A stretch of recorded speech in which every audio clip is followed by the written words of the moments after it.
اهلا بيكم في فيلم حوارنا النهارده تقيل وباذن الله هيعجبك يا زميل. دعمك هيشجعني ان استمر واكون معاكم اول باول. دوس ريدي واستمتع معانا يا زميل.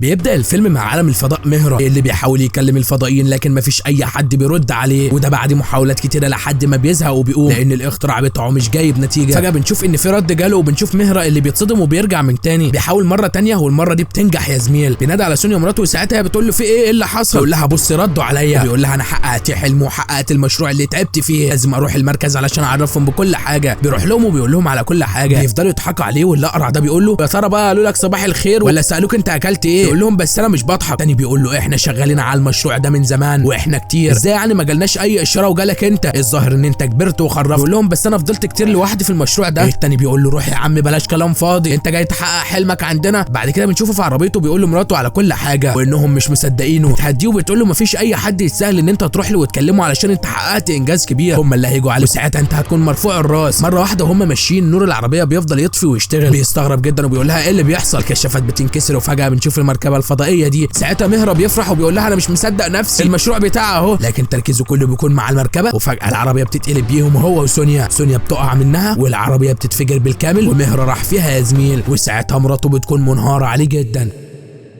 بعد كده بنشوفها من تاني واللي بتكون في العياده وبتقول للدكتور انا خسرت كل حاجه في لحظه، وبتقول له كمان ساعه الحادثه انا كنت حامل واتخبطت في بطني بس الحمد لله ان الطفل طلع بخير، وحسيت بعد الولاده ان ابني مش طبيعي علشان كده جيت لك يا دكتور. الدكتور بيقول لها الاشعه بتقول ان ابنك اتعرض لاصابه شديده في مخه، ده هيسبب فشل في نمو العقل. بتقول له يعني مفيش حل يا دكتور؟ يقول لها طبعا في، وهي ان احنا نعمل له عمليه في مخه، بس فرصه نجاح العمليه دي ضعيفه جدا وانا من رايي انك تخليه في حضنك علشان مش تخسريه. بتتصدم جدا وبتقول انا خسرت كل حاجه مش عايز اخسره كمان. بعد كده بنشوف روهيت واللي بيروح يلعب مع اصحابه لكن فجأة بيكسر ازاز البيت ده. صاحب البيت بيطلع وبيقول له انت ايه اللي انت عملته ده يا ابن الفقريه؟ شوف انت عملت ايه بالكره بتاعتك، لو عملت كده انا هسجنك، انت عارف ان انا ظابط. المهم بيخش فساعتها روهيت بيكسر له الازاز التاني، الراجل بيطلع يعيط وسبحان الله روهيت بيكون كبر يا زميل وبيقول له لما اكبر هصلح لك كل الازاز. بيقول له هتكبر ايه تاني يا ده اكتر من كده؟ صاحبه بيقول له ما تغلطش في صاحبنا يا عم انت، قال لك هنصلحها. بعد كده بنشوف سونيا واللي بتقول يلا يا روهيت علشان مش تتاخر على المدرسه، بيروح عليها وبيقول لها باركي لي ياما انا كبرت سنه وهطلع على الفصل السابع. بتقول له ما تفرحش لان انت هتفضل زي ما انت. بيقول لها بس اصحابه كلهم هيروحوا الصف السابع. بتقول له انت سقطت يا ابني في كل المواد. بيزعل جدا وبيقول لها سقطت تاني؟ وبيقول لها انا مش عايز اروح المدرسه دي، انا بذاكر كتير وبيسقطوني في الاخر. بتقول له ذاكر اكتر وهتنجح يا ابني. بيقول لها هيكون في ناس جديده في الفصل وهيفضلوا يستفزوا فيا، انا مش عايز اروح. بعد كده بنشوفها بتروح للمدير وساعتها المدير بيقول لها مش هينفع انت نقل روهيت للصف السابع، ما ينفعش يكون في مدرسه اصلا. بتقول له معلش اخر سنه وهنقله على مدرسه في دلهي. بتفضل تعيط وبتقول له ابني مش هيطلع زي ما كنت بتمنى بس بنعمل كل ده علشان ما يحسش باللي هو فيه. بتصعب عليه وبيقول لها خلاص تمام. بعد كده بنشوف روهيت واللي بيكون مع زمايله الجديد، الاستاذ بيديلهم مساله ولكن روهيت بيكون اخر واحد بيحلها، بيوريها للاستاذ فالاستاذ بيقول له صح بس المره الجايه عايزك ترفع ايدك الاول. بعد كده بيلعب مع اصحابه وفجاه وهم ماشيين بيجوا قدامهم شويه الناس دول بيقفوا قدامهم والواد ده بيشاور له علشان يعديه. روهيت واصحابه ما بيرضوش وساعتها بيقولوا احنا اللي جينا الاول فاحنا اللي هنعدي الاول. ساعتها الواد ده بيقول له مش عيب عليك لما تكون زي الشحط كده وتلعب مع عيال، يلا يا عم عدينا. لكن روهيت واصحابه ما بيرضوش. راج واصحابه بينزلوا ولكن روهيت واصحابه بيحاولوا يضربوهم وكل واحد فيهم بيجري في مكان. روهيت بيفضل يجري واصحاب راج بيفضلوا يجروا وراه، يعدي من هنا والحزين ده بيلبس فيها، انما راج لسه بيجري ورا روهيت ولكن روهيت بيقدر يهرب منه. راج بيتعصب عليه وبيقول له هيجيبك يا ابن المتضايقه. وساعتها الشرطه بتيجي عليه، الضابط ده بيقول له انت بتجري بالسرعه دي ليه ياض انت؟ بيقول له الظاهر ان انت مش عارف انا مين. بيقول له لا انا عارف كويس يا حيلتها، هعديها لك المره دي بس المره الجايه مش هيكون في كده. بعد كده بنشوف ابو راج واللي بيسلم على واحد صاحبه اللي جاي يقعد معاه يومين. ابو راج بيقول له بمناسبه اللقاء الحلو ده هعمل لكم حفله مخصوص وهتكون النهارده بالليل. بعد كده بنشوف روهيت واصحابه واللي بيكونوا مستنيين الاتوبيس ده علشان يروحوا له السينما. الاتوبيس بيوصل وبيكونوا رايحين عليه لكن بيمشي وكلهم بيكونوا زعلانين. فجاه نيشا بتيجي عليهم وبتقول لهم ما تعرفوش فين فيله القاضي هاربنز؟ بيقولوا لها هنركب معاكي وهنوصلك ليها. فعلا بيركبوا ولكن بيضحكوا عليها وبيخلوها توصلهم من السينما. بيفضلوا يضحكوا عليها وكمان روهيت بيكون معاهم. تقول له مش عيب عليك لما تكون زي الشحط كده وبتلعب مع عيال، لكن بيسيبوها وبيمشي. بعد كده بنشوف سينيا واللي روهيت بيكون حكى لها على كل حاجه. تقول له بس كده غلط، لما شخص يحتاج منك مساعده لازم نساعده مش نضحك عليه. بيقول لها بس انا كنت عايز الحق الفيلم. بتقول له لما تشوف البنت دي تاني لازم تعتذر لها. بيقول لها ماشي. بتكون بتنظف الجهاز بتاع مهرة جوزها، فروهيت بيروح عليها وبيقول لها هو ايه ده يا اما؟ بتقول له ده بتاع ابوه، هو اللي صنعه بنفسه وكان بيكلم الناس اللي فوق النجوم. بيقول لها هو في حد بيعيش فوق النجوم؟ يطلع يبص في السماء وبيقول لها انا مش شايف حاجه. بتقول له في حاجات كتيره يا ابني موجوده معانا بس احنا ما ينفعش نشوفها. فجاه اصحابه بينادوا عليه وبيقولوا له يلا علشان نروح الحفله. فعلا بيروح معاهم ونيشا بتكون موجوده في المكان. العيال بيفضلوا يجيبوا اكل وبيدي لروهيت وروهيت بيكون قاعد تحت الترابيزه دي. نيشا كمان بتروح تجيب اكل وساعتها روهيت بينادى على اصحابه وبيمسك رجل دي ومفكرها ان رجل حد من صحابه ولكن بيكون ماسك رجل نيشا. ساعتها بتستغرب وبتنزل تشوف ايه اللي بيحصل، واول ما بتنزل بتلاقي روهيت، وهو كمان اول ما بيشوفها بيتصدم وبيقوم على طول، واول ما بيقوم الاكل كله بيقع على نيشا وبيجري من المكان هو وكل اصحابه. الصبح بنشوف نيشا بتكون في الكوافير وروهيت بيكون رايح المدرسه، بيشوف عربيتها وبيفضل يبص حواليه لحد ما بيشوفها، بيقطع ورقه وبيكتب عليها رساله اعتذار وبيكون عايز يسيبها لها في العربيه، لكن فجاه راج بيجي عليه وبيقول له انت بتعمل ايه يالا؟ عايز تسرق ايه من العربيه؟ بيقول له انا مش حرامي يا عم، انا كنت بكتب لها رساله اعتذار. نيشا بتلاحظه من بعيد فبتنادى على راج وبتقول له هو ده اللي وقع الاكل عليا امبارح، وبتروح عليهم كمان وبتقول له راج ده ضحك عليا وخلاني وصلته للسينما، وبتقول لهم لازم نسلمه للشرطه. الواد ده بيقول لها مش هنسلمه علشان سبب تافه، احنا هنخليه يمشي، ولكن فجاه بيحوطوه بالموتوسيكلات وبيفضلوا يلفوا حواليه، وكمان بيفضلوا يشدوا فيه لحد ما بيوقعوا على الارض، وكمان بيكسروا له اللعبه بتاعته. صاحبه بيحضر في المكان واول ما بيشوفه يروح فورا علشان يعرف سونيا امه، وساعتها روهيت بيفضل يعيط، امه بتشوفه وبيكون صعبان عليها جدا، وكمان بتشوف رساله الاعتذار اللي كان كاتبها لنيشا. بعد كده بنشوف نيشا وراج واللي بتقول له يستاهل اللي حصل له، لكن سونيا بتوصل للمكان وبتقول له ابني ما يستحقش اللي حصل فيه. ايوه هو عقله صغير لكن قلبه طيب جدا، علشان هو راجل بس بعقل طفل تعملوا فيه كده، ضربته وكسرته بخاطره، وده كله علشان تفكيركم غلط. اخر مره ما كانش عايز يعمل حاجه في عربيتي، كان عايز يعتذر لك وكان كاتب لك الرساله دي. عموما انا فرحانه بابني، وبتسيبهم وبتمشي. نيشا بتكون زعلانه جدا وكمان بتفضل تبص على الرساله. بعد كده بنشوف روهيت واللي بيكون راجع على البيت، فجاه بيشوف العجله دي فبيفرح جدا وبينادي على امه بيقول لها العجله دي ليا؟ بتقول له ايوه ليك. بيقول لها شكرا جدا. بتقول له مش تشكرني انا، اشكر نيشا. ولكن اول ما بيشوفها بيزعل وبينزل من عليها كمان وبيخش لجوه، بتخش وراه بتقول له صحيح انا غلطانه بس انا كنت اعرف منين ان انت جاي تعتذر لي، وانا جايه لك كمان علشان اعتذر لك واوعدك ان مفيش اي حد هيضايقك تاني. يسلم عليها واخيرا بيضحك. ساعتها نيشا بتاخده وبتخلي راج وبقيت صحابه يعتذروا له. بعد كده بنشوفه مع اصحابه اللي بيقولوا له ايوه يا عم نيشا بقت حبيبتك. الواد ده بيقول له لازم تجيب لها هديه، بيقول له انا اجيب فلوس منين يا عم علشان اجيب لها. بعد كده بنشوف نيشا اللي بتتصدم لما بتشوف الورده اللي بتتحرك دي، بتروح تشوف مين فبتلاقي روهيت. المهم بيديها الورده وهي بتفرح بيها جدا. بعد كده بتاخده وبيخش لجوه وبتقعد على الكمبيوتر ده. روهيت بيروح عليها وبيقول لها انت بتعرفي تستخدمي الكمبيوتر؟ تقول له ايوه. بيقول لها طب تعالي معايا وعلميني انا عندي واحد في البيت. فعلا بيروح معاها وبيشغلوا الكمبيوتر. اول ما بيشغلوا بيكون مكتوب اضغط على انتر. فعلا بيضغطوا على انتر والبت ما بتكونش فاهمه اي حاجه. يوصلوا البتاعه دي وبيلاقوها بتعمل صوت حلو، بيفضلوا يلعبوا بيها وما يعرفوش انهم بيبعتوا رسائل للفضاء. تاني يوم بيكون راج بيلعب ماتش سله ونيشا بتكون بتشجعه، بتشوف روهيت الناحيه الثانيه فبتشاور له وبتقول له تعالى روح عليها، لكن فجاه راج بيخبط فيه وبيتعصب عليه بيكون هيضربه، لكن نيشا بتوصل وبتاخده جنبيها، وساعتها راج بيلعب وهو وفريقه بيكسبوا المباراه. وروهيت بيشوف نيشا بتكون فرحانه جدا بمكسب راج، وبنشوفه باين عليه نظرات الغيره. بالليل بنشوفه بيكون في الملعب وبيحاول يلعب، لكن فجاه انوار الملعب بتنور وبيجي عليه راج واصحابه وبيقول له انت بتعمل ايه هنا؟ بيقول له انا بلعب علشان اكون بطل. بيقول له طب انت هتتعلم لوحدك ازاي؟ خليني انا اعلمك. بيفرح جدا، ولكن ولاد الهرمه بيفضلوا يضربوه بالكره لحد ما النضاره بتاعته بتقع وما بيكونش شايف حاجه. المهم ابن الهرمه راج بيجيب له النضاره وبيقول له نيشا ليا انا، فهمت؟ في البيت بيكون منهار جدا، ولكن فجاه بيسمع صوت موسيقى، بيروح على الجهاز وبيفضل يلعب وما يعرفش انه بيبعت رسائل للفضائيين. في الوقت ده الكهرباء بتقطع في كل مكان، وروهيت هو زي ما هو عمال يلعب. امه بتقوم وبتستغرب وبتفضل تدور عليه لحد ما بتلاقيه بتلعب على الجهاز بتاع ابوه. بتتصدم جدا وبتقول له انت بتعمل ايه؟ وبتفضل تضرب فيه. وفجاه الكهرباء بتقطع بالكامل عن البلد كلها لدرجه ان الناس كلها بتطلع من بيوتها في الشارع، وفجاه الناس كلها بتتصدم بمركبه الفضاء دي. بعد كده بنشوف نيشا وعيلتها واللي بيكونوا قاعدين بيتفرجوا على الاخبار، والاخبار كلها بتتكلم عن سفينه الفضاء. بعد كده بنشوف طيارات الشرطه الهنديه بيكونوا في كل مكان علشان يدوروا على اي اثر للسفينه، ولكن ما بيلاقوش اي اثر. بالليل بيكون روهيت قاعد وعمال يصفر، لكن فجاه بيسمع حد بيصفر كمان، بيستغرب جدا وبيشوف الكائن ده، بيفكر ان ده حد من صحابه وبيقول له انا مش هلعب يا عم، لكن بيتفاجئ لما مش بيمشي. ساعتها بيتعصب ويقول له قلت لك مش هلعب، وبيكسر البتاعه دي. الكائن بيخاف وبيمشي. تاني يوم بيقوم من نومه ولما بيبص هنا بيستغرب لما بيلاقي البتاعه اللي هو كسرها امبارح رجعت سليمه زي ما هي. نيشا بتيجي عليه وبتقول له في كائن فضائي هربان. روهيت بيعرف ان هو وبيقول لها امبارح انا كسرت البتاعه دي ولقيتها زي ما هي النهارده، وبيقول لها يلا ندور عليه. بيفضلوا يدوروا لكن ما بيلاقوش اي حاجه. فجاه الكلاب دي بتكون بتجري ورا الكائن، وساعتها الكائن بينط على روهيت وبيهرب، والكلاب بيطاردوا في روهيت كمان، لكن نيشا بتضربهم بالطوب وبيطلعوا يجروا. وفي الوقت ده روهيت ونيها بيكونوا مصدومين جدا لما بيشوفوا الكائن. نيشا بتقول له روهيت لازم نساعده، والشرطه قبضت عليه فالله اعلم هيعملوا فيه ايه، ولو سيبناه في الغابه فالحيوانات هيقتلوه. روهيت بيروح يسلم على الفضائي، وساعتها الفضائي بيمد له ايده. الكائن بيشوف ايده مجروحه فبيمشي ايده عليها، وساعتها اول ما بيشيل ايده الجرح ما بيكونش ليه اي اثر. واللي انت ما تعرفوش يا زميل ان لما المركبه نزلت على الارض شافوا كتير من الحيوانات ونسيوا الكائن ده على الارض. في البيت بنشوف روهيت واللي بيصحى على صوت الكائن بيقول له في ايه. نيشا بتيجي عليه وبيحاولوا يكلموه بالاشاره، لكن بيكتشفوا انه بيتكلم. الكائن بيمد ايده لاشعه الشمس، وهنا روهيت ونيشا بيعرفوا ان دي حاجه مهمه ليه، لكن فجاه سونيا بتيجي عليهم وقبل ما بتوصل بيكونوا خافوا الكائن. المهم بتقول لهم يلا بينا علشان الفطار. في الوقت ده بتشوف اصحاب روهيت واللي بيكونوا بيلعبوا، فجاه الكره بتاعتهم بتكسر الازاز وبتخش جوه على الكائن. العيال بيروحوا يدوروا عليها، لكن فجاه بيطلعوا مصدومين. روهيت ونيشا بيروح عليهم والعيال بيقولوا لهم على كل حاجه، وبيقولوا لهم ان احنا شفنا حاجه غريبه جوه. وروهيت بيخش له بيقول للكائن انت طلعت ليه؟ بيقول له الكوره. مره واحده بيسيب الكوره وفجاه الكوره بتمشي لوحدها بتروح للراجل ده، والراجل بيكون مستغرب جدا وبيفضل ينفخ لحد ما بتقع عليه. كلهم بيفضلوا يضحكوا عليه، وكمان الكائن بيفضل يضحك معاهم، ده غير انهم بيسموه كمان والاسم اللي هم ما سموه